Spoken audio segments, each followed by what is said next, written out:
Bonjour. Donc, agence Lucie Desbottins, architecte d'intérieur à Nantes, spécialisée en rénovation thermique et écologique, avec un engagement particulier en fait en termes de conception et développement durable et écologie. Donc, on va essayer de répondre avec vous aujourd'hui à la question comment valoriser un projet hôtelier ou tertiaire par une approche environnementale et durable, de la rénovation thermique aux matériaux biosourcés et l'upcycling. Donc, notre agence est située à Nantes. Laurence Bottin, je te laisse peut-être... Oui, bonjour. Ça marche, oui. On est situé à Nantes. On a ouvert un lieu qui a été réhabilité dans ce sens de l'écologie et de la récupération des matériaux. On collabore ensemble sur les projets un peu plus ambitieux. On est toutes les deux issues de l'école Boulle. On a fait des diplômes supérieurs d'art appliqué. Lucie a une post-formation en thermique et en rénovation thermique, en effet. Et Laurence a plus un profil d'architecture intérieure plutôt haut de gamme, avec des espaces très dessinés. Donc notre tandem, il est basé sur effectivement des complémentarités de compétences. Et on est membre donc du CFAI, le Conseil français des architectes d'intérieur, qui a la mission de valoriser en fait le métier d'architecte d'intérieur et en particulier de s'appliquer à ce que ses membres travaillent avec une assurance décennale qui permet de mener des projets en fait de A à Z avec les assurances qui vont bien pour les responsabilités engagées par notre profession. Bien évidemment, un projet, c'est une maîtrise d'ouvrage. On est sur un travail extrêmement minutieux et une attention portée, une réflexion portée dans les moindres détails sur les outils de travail. Donc ça va du tertiaire à l'hôtellerie, l'enseignement aussi. On a travaillé un peu sur des projets d'école, comme Audencia, on en parlera tout à l'heure.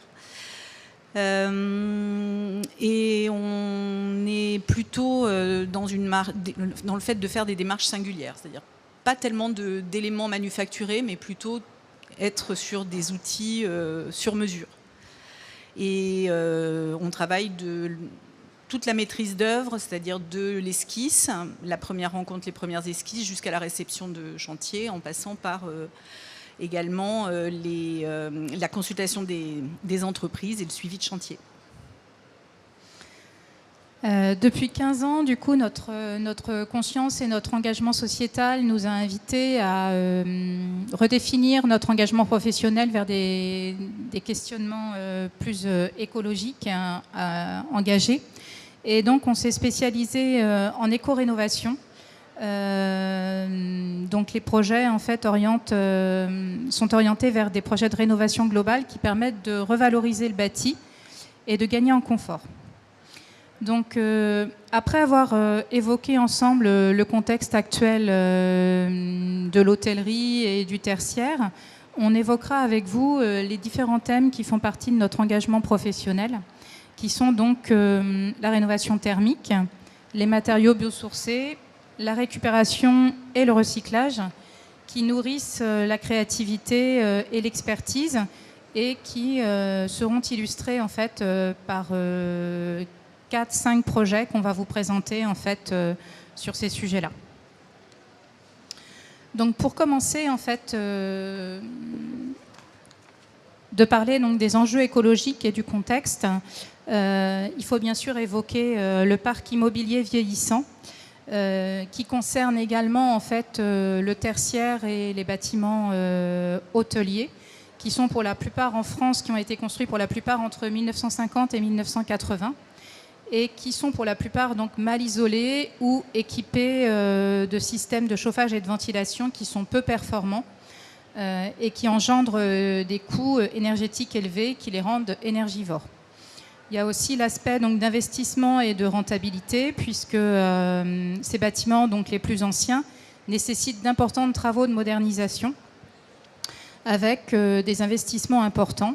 qui entraîne également des gestions de coûts opérationnels, puisqu'avec la hausse des coûts de l'énergie, des matières premières et des salaires, les hôtels aujourd'hui doivent maîtriser leurs charges tout en maintenant un niveau de service élevé.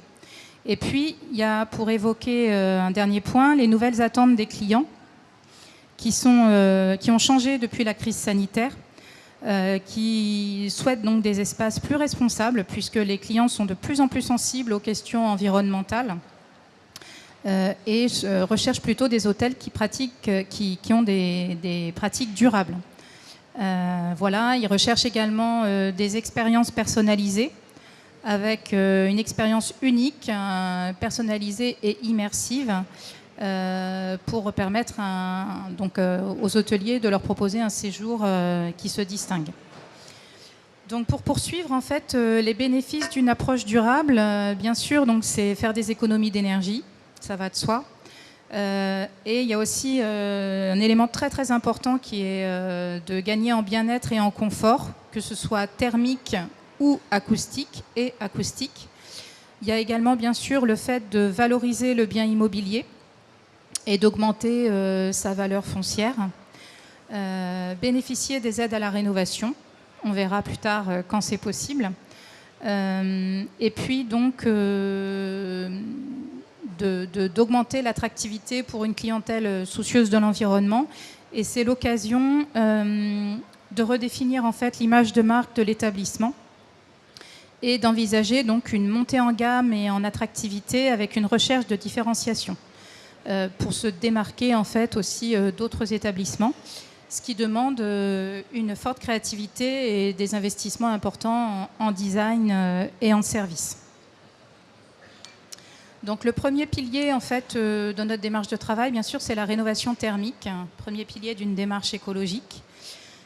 Donc on va voir que suivant l'ampleur des travaux envisagés, on n'est pas soumis aux mêmes obligations.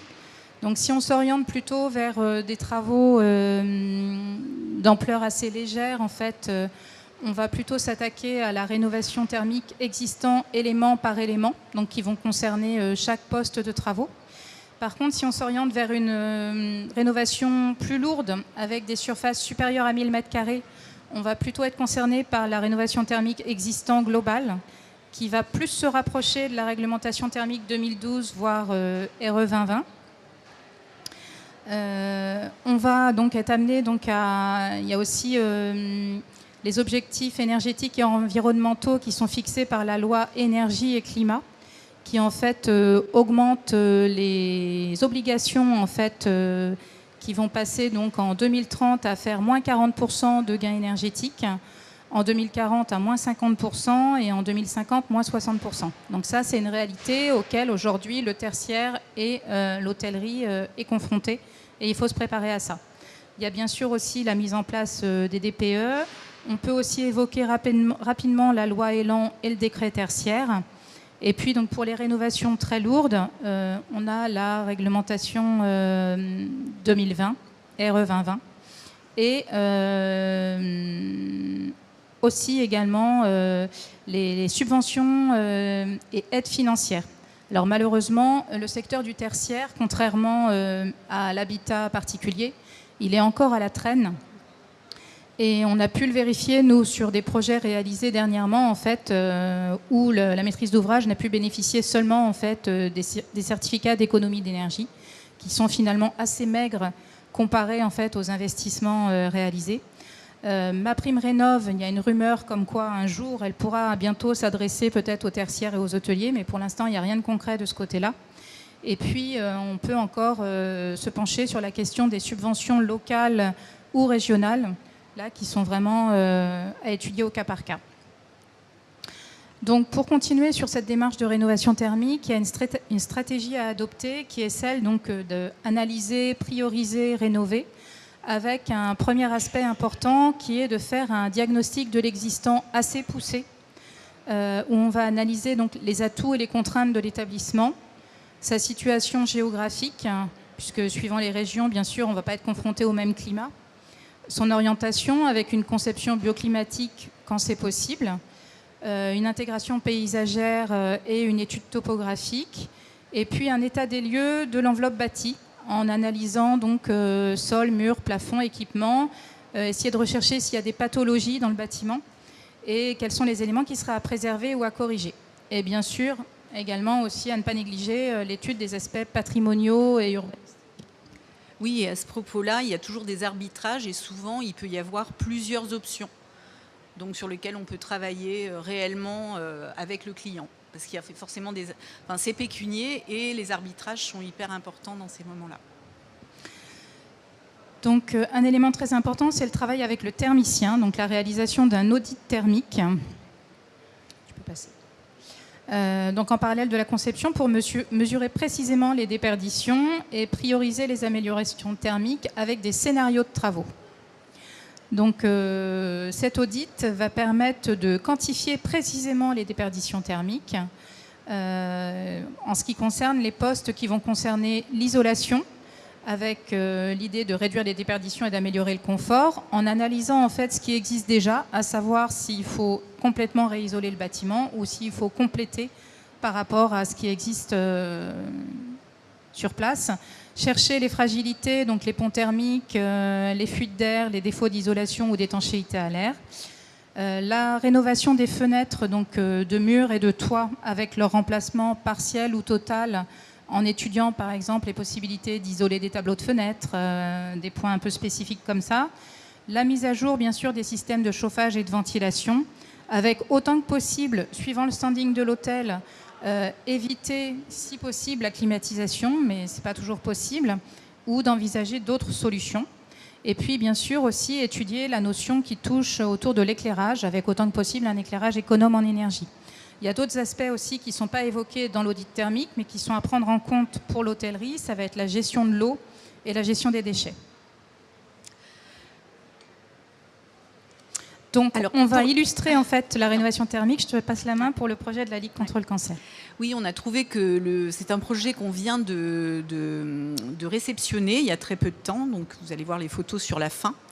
Qui est un projet intéressant parce qu'il a commencé en 2006. C'est un travail pour la Ligue contre le cancer. C'est le comité Loire-Atlantique qui, à l'époque, était dans des bureaux basiques et qui a fait l'achat d'un ancien bâtiment c'est une halle à grains, donc qui a été réhabilité pour faire tout autre chose. Donc, dans un premier temps, en 2006, on est venu nous chercher pour nous demander son changement d'affectation et puis l'aménagement intérieur. Mais il ne s'agissait pas du tout de réhabiliter puisque du coup, il avait déjà été fait, c'était une école de danse. Donc rien à voir avec le projet.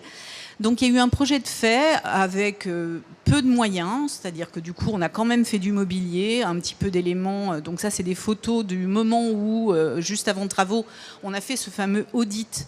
Parce que l'idée, c'était pas de remettre en question absolument tout ce qui avait été fait, parce qu'ils étaient très contents du lieu qui marchait très bien depuis plus de 10 ans. Donc l'idée, c'était plutôt de les accompagner dans cette modification d'aménagement, surtout sur 2 étages. Puis vous allez voir que finalement, on a fait 3 étages. Mais comme ils étaient propriétaires, donc ils étaient propriétaires du foncier, il nous a très vite, on a vu qu'ils avaient rajouté des climatisations. Très vite, on s'est dit, on ne peut pas faire un réaménagement sans être dans une proposition thermique. Donc, on a fait les études d'avant-projet qu'on a estimées. On arrivait à peu près à 350 000 € de travaux, un petit peu plus, 400 000 € de travaux. Mais on s'est dit que c'était insensé, en fait, aujourd'hui, en 2024, les études ont commencé en 2023, de ne pas leur proposer un réaménagement global. Donc on a fait un projet et qu'on a défendu bec et ongle et qui est passé, et ils ont fait le projet global. Donc on a doublé ce projet-là et donc on a fait ce travail en tandem très serré sur, on a remis en question et les menuiseries et l'isolation. Donc Lucie va en reparler. Je reviendrai pour vous parler du projet parce qu'il y a eu de l'upcycling et on a récupéré du mobilier qu'on a reconditionné. C'est-à-dire l'idée, c'était pas de remettre le mobilier, mais vous verrez dans les images qu'on a vraiment tiré parti au maximum des matériaux récupérés sur place. Et puis aussi des matériaux écologiques, puisque du coup, on a du liège, on a du linoléum. Voilà. Donc je laisse Lucie pour la partie clos couvert et du thermique, et puis on reviendra sur le reste après. Donc il y avait un élément important aussi qui est arrivé assez rapidement en fait dans cette nouvelle demande de la maîtrise d'ouvrage. C'était bien sûr de revoir l'organisation intérieure qui était nécessaire pour un nouveau besoin, mais aussi ce que la maîtrise d'ouvrage exprimait, c'était quand même pas mal d'inconfort ressenti dans le bâtiment, avec des fuites d'air, des sensations de froid, et puis surtout des problèmes en fait de surchauffe en été avec des gros besoins de ventilation, de climatisation. Donc c'est là où ça s'est imposé en fait, la question de travailler avec un thermicien et d'analyser les choses sérieusement et de les orienter vers un audit thermique. Et c'est grâce à ce travail de l'audit en fait qu'on a réussi à les convaincre. Parce que certes, on les engageait dans un chantier beaucoup plus ambitieux et beaucoup plus coûteux, puisqu'on augmentait le budget. On n'a pas doublé le budget quand même, hein, par rapport au budget que tu annonçais tout à l'heure. Mais un élément important quand même, je te coupe, c'est que quand même on était en site occupé. Donc c'était quand même le gros enjeu. Ils sont restés sur place. Donc dans la mesure où on retouchait absolument tous les sous-rampants, tous les doublages, c'était assez compliqué à arbitrer avec les gens qui travaillaient sur place. Voilà, et donc cet audit, donc on ne va pas s'étendre dessus, mais en fait, il a permis de montrer que de 225 kWh mètre carré an, on passait à 110, si tu passes sur la slide d'après, 131, pardon. Donc quand même une belle amélioration énergétique. Et donc les travaux, tu peux poursuivre aussi. Donc on commençait par le remplacement de toutes les menuiseries extérieures, sachant qu'on était sur un bâtiment classé en site patrimonial, donc avec des fenêtres en plein cintre, avec des problématiques de tableaux de fenêtres qui n'étaient pas forcément d'aplomb, qui ont été assez délicats à gérer pendant le chantier, avec l'idée de réduire des cochonnets. On a revu toute l'isolation intérieure du bâtiment, donc on a fait un curage complet, là où on a constaté qu'en fait, en toiture, il n'y avait pas grand-chose, ou une laine de verre qui était vraiment complètement abîmée, et des fenêtres de toit qui étaient juste des plaques de polycarbonate. Donc en fait, on a revu toute l'isolation du bâtiment. Donc là, vous voyez la phase d'isolation en matériaux biosourcés, avec la phase d'étanchéité à l'air, avec la pose de la membrane, et tout un travail sur la cage d'escalier, d'isoler des murs en pierre qui donnaient sur l'extérieur. Donc l'idée, c'est d'isoler les murs qui donnent sur l'extérieur à chaque fois, ou sur des espaces non chauffés. On voit dans la cage d'escalier aussi donc, un travail en plafond qui est fait en fibralite, donc qui sont des panneaux de fibre de bois. On a bien sûr revu aussi toute la ventilation avec la distribution des gaines pour répondre aux nouveaux cloisonnements. Et puis donc après, les aspects d'architecture intérieure, où là, donc il y a eu un travail aussi sur les plafonds, par exemple. On a conservé les ossatures de plafond, mais avec un travail sur l'acoustique, sur l'éclairage. Et puis même récupérer, en fait, à l'époque, en 2006, on avait travaillé avec des luminaires Weber et Ducré belges, qu'on a récupéré et qu'on a fait reconditionner par une entreprise qui travaille beaucoup sur les paquebots et qui a cette possibilité de réalimenter des luminaires. Donc ça, c'est pas forcément économique pour le client, mais c'est vertueux. Donc c'est toujours intéressant de...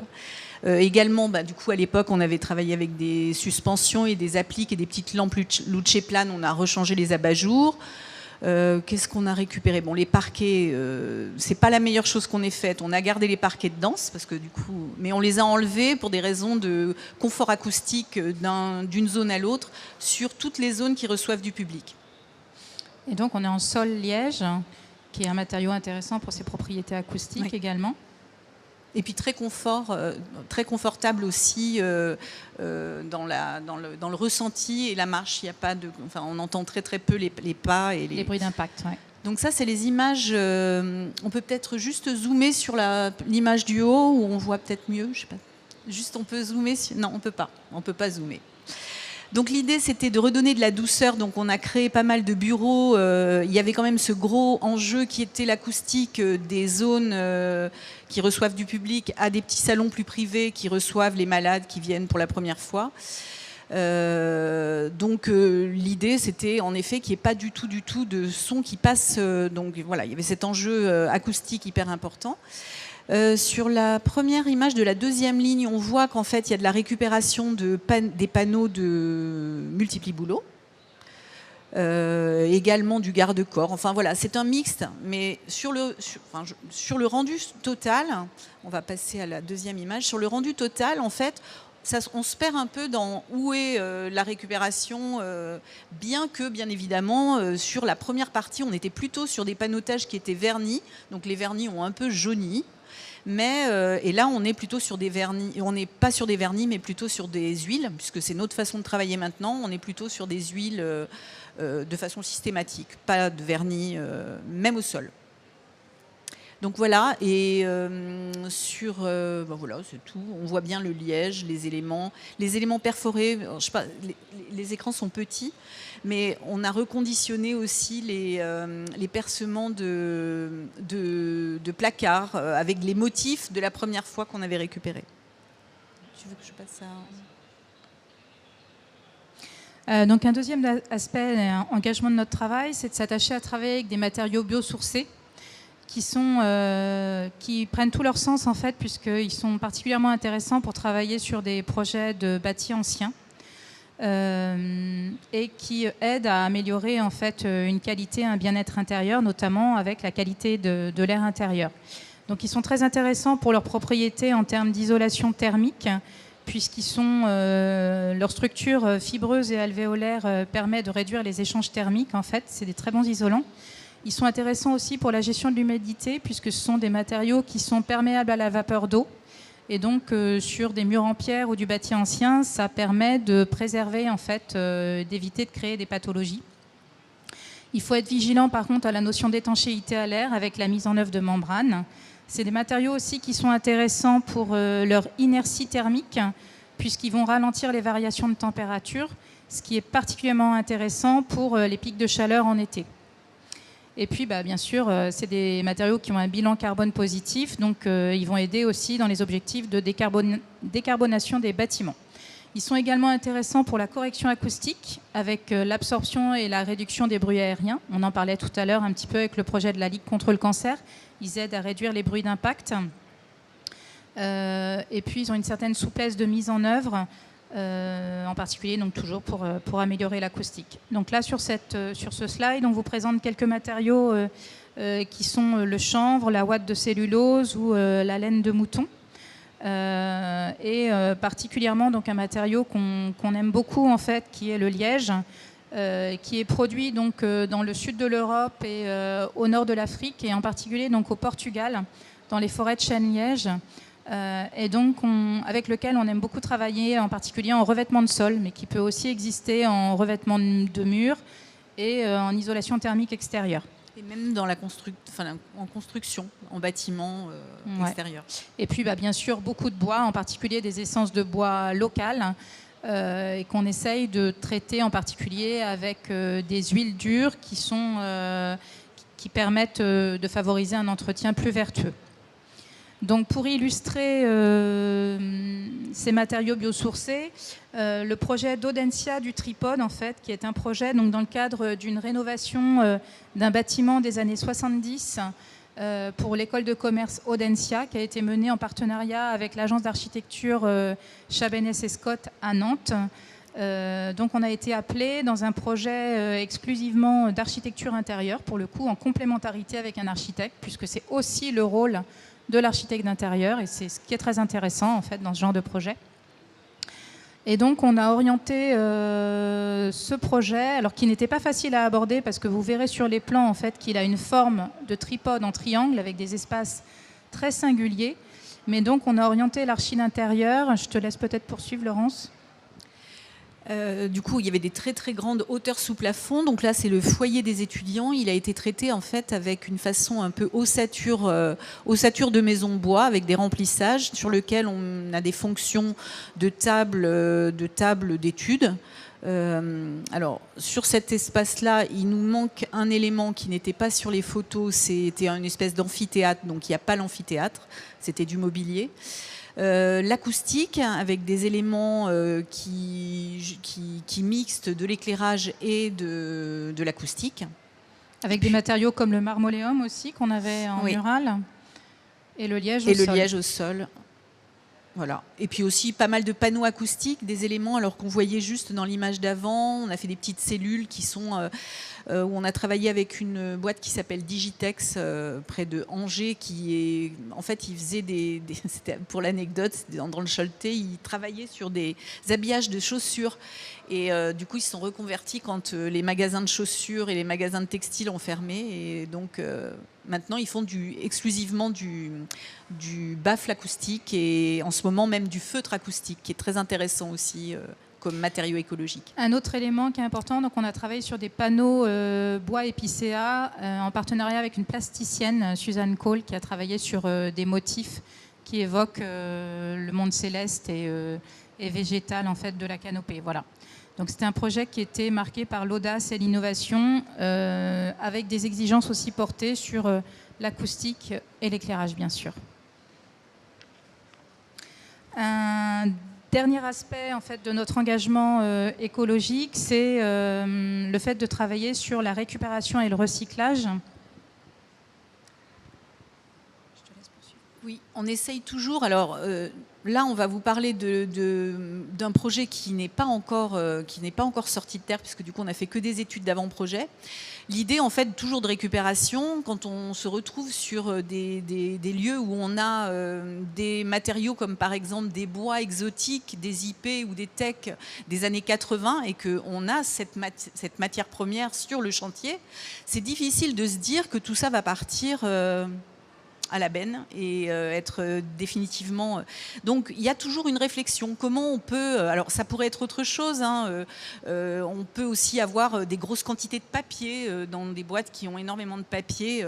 Donc comment on peut reconditionner ça? Alors il y a un livre de Encore Heureux qui s'appelle Matière Grise qui a beaucoup travaillé ça dans l'exposition qu'il y a eu au pavillon de l'Arsenal et... On travaille beaucoup là-dessus. C'est pas toujours simple parce que retravailler des éléments qui existent, ça demande souvent plus d'efforts. Donc il faut trouver les entreprises qui acceptent aussi de travailler ces nouveaux projets. Alors dans ce travail avec Audencia, il y avait 3 pistes et celle qui a été choisie, c'était la frugalité. Donc c'est celle qu'on a développée. Et l'idée, en effet, c'était de récupérer les vieux plattelages bois, de rajouter bien sûr des matériaux qui utilisent cette récupération. Par exemple, pierre plume. Je pense qu'il y en a qui connaissent, qui sont des matériaux acoustiques. On voit par exemple dans l'image du haut, ça c'est sorti justement du livre Matière Grise, des cloisons qui sont faites avec des anciens magazines, par exemple. Donc pour traiter de l'acoustique. Nos fameux parquets magnifiques, parce qu'il y en avait des kilomètres de parquets comme ça. Donc le projet ne s'est pas fait, mais comme en fait l'espace cafétéria va être dans un énorme élément avec beaucoup de hauteur sous plafond, donc très dur, alors peut-être sur les autres images, très dur à travailler acoustiquement. L'idée c'était de redébiter des lames et d'avoir derrière des laines absorbantes cachées. Donc ça, c'est le projet en état d'avant-projet.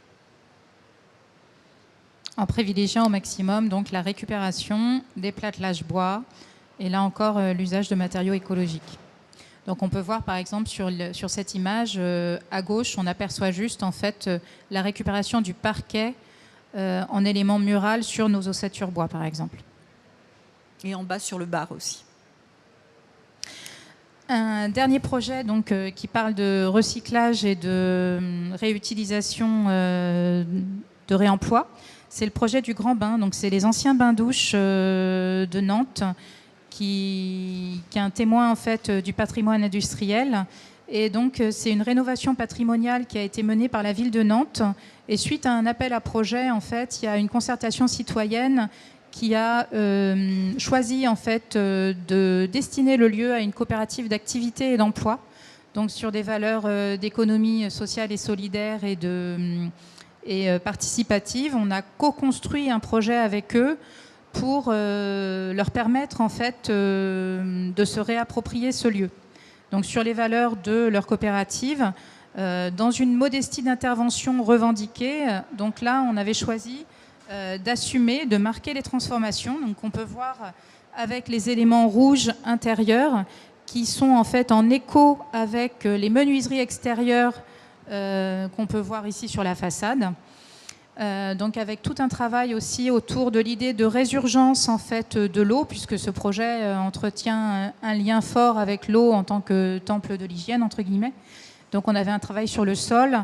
Et puis donc l'idée là, c'était de valoriser les compétences internes de la coopérative d'activité pour leur permettre en fait de créer du mobilier par des membres de la coopérative, avec par exemple là du recyclage de sanitaires ou de réemployer des accessoires en fait évoquant l'histoire du lieu. On peut voir aussi ici un panneau acoustique sur la photo, la deuxième photo en haut à gauche, qui est composé en fait de métis avec du su du bardage bois, donc qui permet de corriger l'acoustique de cet espace. Tu peux passer. Ouais. Donc, pour arriver un petit peu aussi à répondre à tous ces thèmes de travail, la clé des projets pour réussir un projet durable, donc c'est la créativité et l'expertise, puisqu'en fait, c'est quand même une équation complexe.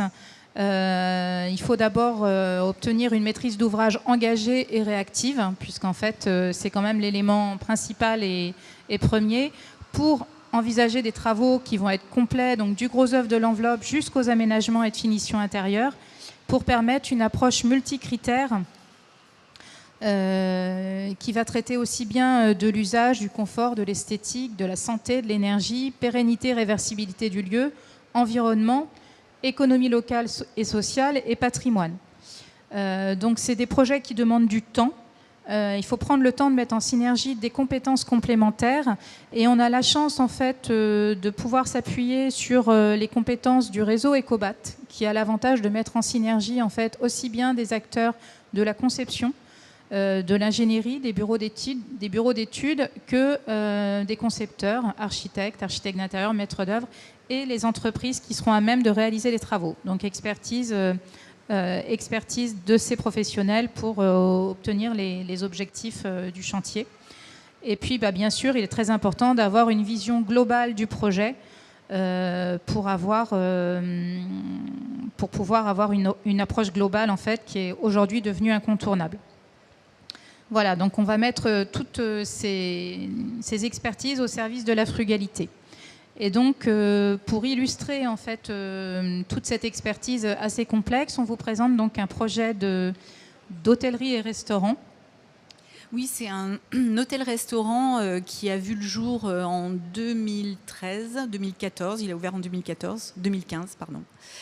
Dans un ancien, alors en fait qui conjugue tout, c'est-à-dire une adéquation avec une maîtrise d'ouvrage incroyable, hyper investie, hyper passionnée, qui nous a, enfin, en tout cas, contaminé dans la démarche projet, d'un site classé qui était très abîmé, donc qu'il a fallu revaloriser, d'un travail en partenariat, bien sûr, avec une super agence de l'Ouest qui est l'agence AIA, qui sont architectes et ingénieurs.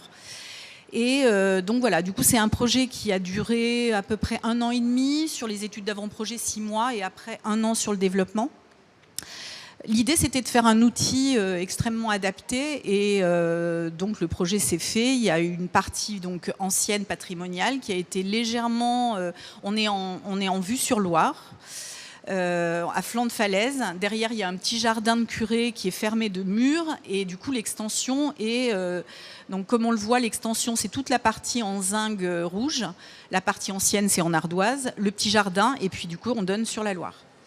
Donc c'est un outil qui était patrimonial, c'était important, qui était techniquement extrêmement compliqué, entre la cuisine, qui est une vraie cuisine de chef étoilé. C'est une brigade de 16 à 18 personnes, là je crois que ça a même grossi.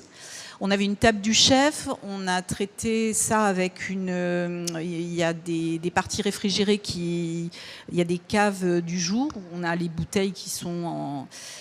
Et on a bien évidemment du coup une très très belle salle avec un vrai souci d'acoustique et un travail d'éclairage avec belvédère et grande baie sur la Loire. Donc pour ce faire, bien évidemment, nous, on a un travail de fourmi, c'est-à-dire c'est trouver les bons, c'est s'engager sur des matériaux. Quand je parlais tout à l'heure donc on était sur une partie patrimoniale, mais en fait, il avait tellement été abîmé que tout avait été arraché. On n'avait ni parquet, ni menuiserie, ni porte, ni rien. Ça avait plutôt été abîmé. Donc il y a une restitution de toute la partie extérieure, les tuffeaux. Et en intérieur, on a voulu redonner ces codes, en fait. Donc on a recréé des portes, mais contemporaines, mais qui redonnent ces... On a retraité de l'acoustique avec des bas en simèse qui sont des éléments qui captent les sons et qui créent de l'acoustique. Et voilà. Donc, du coup, on voit par exemple la grande salle de restaurant avec donc la partie plafond avec des éléments en feutre intégrés et des éléments bien sûr d'éclairage. Mais donc c'est un élément totalement sur mesure qui a été vraiment adapté. Donc voilà l'éclairage avec mixé bien sûr les indirects, les directs, l'éclairage aussi décoratif qui est très important pour des tables d'exception. Et du coup pareil pour les parties logement, on a 4 chambres dédiées, donc c'est pour ça qu'on est chambre d'hôte et non pas hôtellerie. Et donc là pareil, acoustique, meubles sur mesure, grand confort. Et d'ailleurs pour l'anecdote, ce qui est très marrant, c'est que quand on a fait le projet, j'étais avec donc le chef Jean-Yves Guéot, on est venu à Équipe Hôtel et on a fait tous les stands, on est allé se coucher sur les matelas pour essayer les lits, on est allé voilà, faire des choix de luminaires, et donc c'était vraiment quelqu'un de très engagé, donc qu'il est toujours d'ailleurs, puisque là on travaille sur son nouveau restaurant, sur un restaurant plus bistrot. Mais voilà, du coup, on recommence à travailler ensemble. Donc avec un énorme travail là sur les aspects acoustiques, éclairage. Le mobilier aussi, le mobilier, les banquettes sont sur mesure. Le mobilier, les chaises auraient pu être sur mesure. On avait travaillé avec une entreprise qui s'appelle Sofa. Non, c'est pas Sofa. Soka, pardon. Soka. Et il nous avait dit, ça serait bien de créer les chaises, mais par contre, c'est vrai que créer des chaises, ça coûte extrêmement cher. Donc, nous sommes partis avec c'était Ketal, ou enfin, en tout cas, avec des designers, c'était les frères Bouroulec. Parce que quand même, un mobilier très léger et très confortable, c'est un autre métier. On a une limite à nos métiers aussi. Voilà. Après... Donc, un projet très ambitieux. Voilà, donc peut-être pour conclure, en fait, on aura envie de vous dire que, en fait, dans notre pratique professionnelle, pour nous, l'écologie, c'est un vecteur de valorisation, et qu'en fait, c'est important. L'engagement durable, en fait, permet de donner du sens au projet.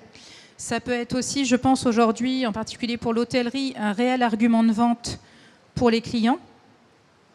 Et donc, c'est important d'adopter une approche éco-responsable qui va au-delà des tendances et pour s'ancrer dans une vision durable de l'hôtellerie.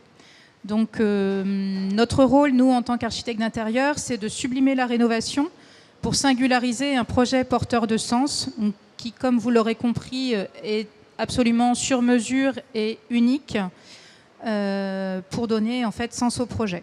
Donc, bien sûr, on rappelle que c'est important de s'attacher à avoir une vision globale des performances de l'enveloppe jusqu'aux finitions intérieures, en priorisant des matériaux écologiques, pour exprimer la créativité qui va être au service du confort et du bien-être des clients.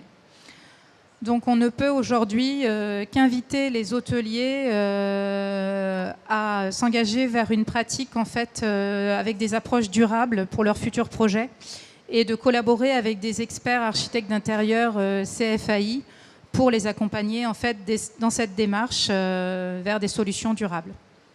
Merci beaucoup pour votre attention. Merci. Au plaisir d'échanger.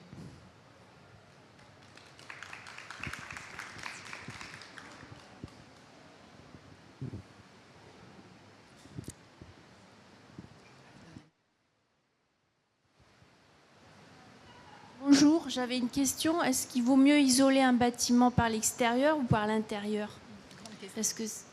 Ça dépend du bâtiment, en fait. Ça dépend de plein de choses, en fait. Ça dépend de la surface disponible en intérieur, puisque quand on isole à l'intérieur, on perd un peu de surface.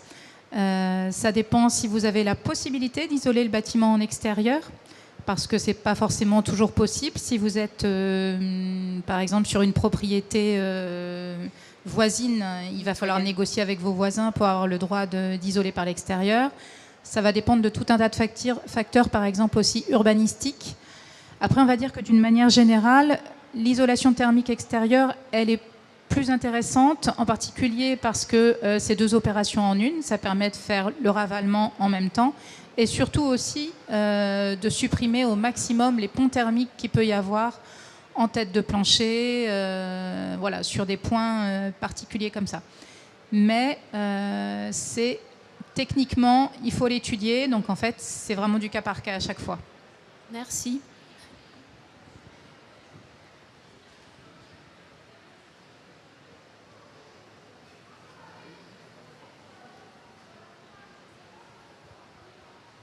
Bonjour. Bonjour. Vous avez évoqué tout à l'heure un revêtement de sol en liège. On parle bien du liège, des plaques en liège que nous connaissons tous et toutes. Oui, c'est bien le liège. Je me demandais qu'en est-il de son entretien? Alors c'est marrant parce que pour Audencia, ça a été un grand dilemme. On l'a fait passer quand même dans une faculté. Donc avec des étudiants, le foyer étudiant est entièrement en liège. En fait, la Sagrada Familia, il y a une partie de sa rénovation, on est en liège, dans la Sagrada Familia. Donc c'est des matériaux en fait extrêmement durs et du coup il y a une huile, donc c'est quelque chose qui ne se micro-raye pas. Donc c'est très très... Bon, après, si on vient sur un matériau comme ça avec des chaussures et des talons aiguilles, je pense, mais c'est comme le linoléum, c'est comme beaucoup de matériaux, ça risque d'être compliqué. On est moins dans la mode du talon aiguille, donc il y a moins de danger. Mais globalement, c'est vraiment un matériau très très résistant. Mais effectivement, même pour des questions de poinçonnement, en fait, parce que il a vraiment fallu qu'on convainque la maîtrise d'ouvrage de cette école de commerce, puisque c'était le premier ERP en France à avoir un sol comme ça. Il n'y a aucun problème, en fait. À moins, effectivement, de venir avec un cutter, le lacérer. Voilà, c'est un matériau très résistant. En tout cas, pas moins qu'un très bon parquet.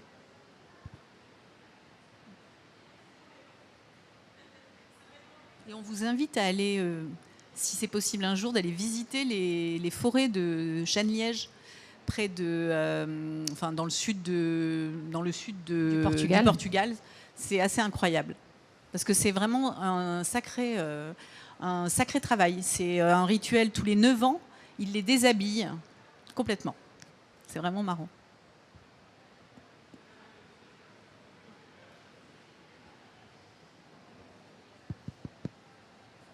Pour dire que la nature est bien faite quand même. Je vous remercie. Vous avez indiqué avoir fait une formation complémentaire en isolation thermique. Je crois que c'était vous. Oui, tout à fait, en rénovation thermique, en éco-construction. En éco-construction. Et donc je me demandais ce qui avait motivé cette formation complémentaire et où est-ce que vous l'aviez faite? Alors en fait, ce qui a motivé, c'est des convictions écologiques, en fait, puisque certes passionnée par mon métier d'architecte d'intérieur, mais comme je l'exerçais à Paris anciennement, ça ne correspondait pas à mes valeurs pour le futur, on va dire. Et j'ai eu la chance en fait de pouvoir suivre une formation à l'IUT de Saint-Nazaire, qui malheureusement n'existe plus, puisqu'elle a duré seulement 5 ans. Mais aujourd'hui, il en existe d'autres. Et que c'est vraiment en fait un secteur en plein développement. Donc il existe aujourd'hui plein d'organismes de formation qui forment à ces nouveaux métiers en fait. Et juste pour info, en fait, toutes les deux, on enseigne dans des écoles et ça y est, maintenant, ça commence à être enseigné. Alors, pas forcément spécifiquement la rénovation thermique, mais en tout cas, les élèves, de plus en plus, sont demandeurs de comment on travaille le chaud-chanvre, comment on travaille... Je crois que ça a été intégré dans les critères RNCP. Oui, justement. exactement. Oui. Et Tout on à fait, l'enseigne, ouais. Et on a fait une petite formation qui était intéressante. Vas-y. C'était au sein des COBAT, en fait, une formation pour les formateurs, pour les enseignants, justement, pour les accompagner dans cette démarche autour des matériaux biosourcés. Donc en particulier, au sein du lycée Livette, pour le DSA, par exemple, c'est quelque chose qui se développe de plus en plus. Et en fait, au sein de différentes formations de design d'espace maintenant et d'architecte d'intérieur, la rénovation thermique devient un sujet incontournable. Et du coup, d'aborder toutes sortes de choses pour leur donner cette curiosité d'aller voir aussi, faire des tours de France, justement pour apprendre à bâtir différemment. Donc sur l'adobe, la terre crue, sur la terre cuite, sur le chaux-chanvre, sur la paille qui est un petit peu plus... mais tous ces éléments-là, en fait, maintenant, il y a vraiment même on arrive à avoir des normalisations qui commencent, on arrive à construire de façon normalisée. Certifié, oui. Certifié, tout à fait. Mais c'est un long parcours.